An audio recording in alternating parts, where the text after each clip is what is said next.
This is Fox 43 News at 10. 6 months ago tonight, a gunman ambushed two troopers outside the state police barracks in Pike County.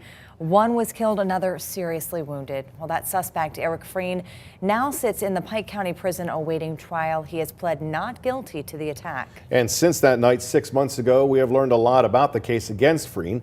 And as Jim Hamill explained, some questions still linger about the search. Behind a new, heavy steel door inside the state police barracks at Blooming Grove hang pictures of Corporal Brian Dixon and a poster saying, "We told you we were coming for you," with Eric Freen in handcuffs. So much has changed at this barracks since September 12th of last year. Security upgrades and a sense things will never be the same. The time has sped up. We can't believe that 6 months have gone by, but also at the same time, it seems like a period of years has elapsed. Station Commander Chris Paris says Trooper Alex Douglas is doing well, looking ahead to surgery number 16. The last time we saw Eric Freen was in January. He was clean-shaven and quiet at the courthouse in Milford. Under fire! 6 months ago, troopers did not see him when investigators say he opened fire on the Blooming Grove barracks. A massive manhunt ensued, and along with it, questions of how Freen was able to stay free for 48 days.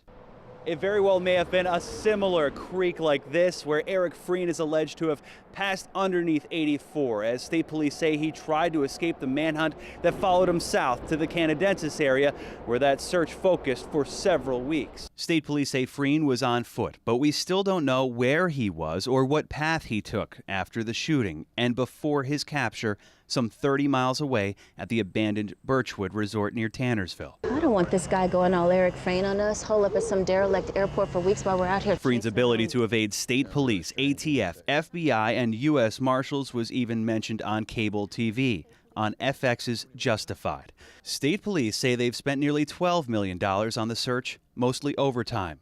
Through a right-to-know request, we found that amount includes nearly $90,000 worth of high-tech field cameras and radios. PSP bought 60 trail cams at more than $1,000 each. They're far more advanced than the kind you'll find at Hunter's Gallery here near Hamlin. You got to use whatever you can use to find people. Like any other hunter, you know, you got to go where the tracks lead.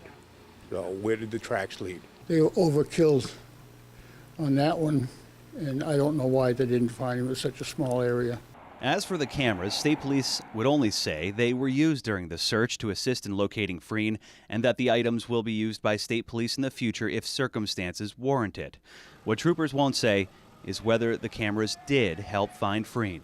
Shortly after Freen's capture at the old Birchwood Resort in October, state police said that area was looked at before. We have searched that area previously. Probably within the last week or so. Prior to that, at some point, we had teams up through there. But now, state police refuse to tell us what, if any, searches were done at the resort in the weeks before Freen was captured. Freen's court case is moving forward. His defense team is considering a motion to move the trial out of Pike County. Prosecutors are seeking the death penalty if Freen's convicted. State police are reviewing security at all of its barracks and other facilities. The Morning Call newspaper reports the review is focusing on installing more security cameras. A manhunt is on in Ferguson, Missouri after a gunman attacked two police officers overnight, sending both to the hospital. But the county police chief says it could have been worse. And as Fox's Mike Tobin reports tonight, police control of the city has shifted once again. At daybreak, tactical teams were at a house police say is linked to the investigation of the shooting of two police officers in Ferguson Wednesday night. Neighbors say the woman who lives in the house and two men were led away in handcuffs.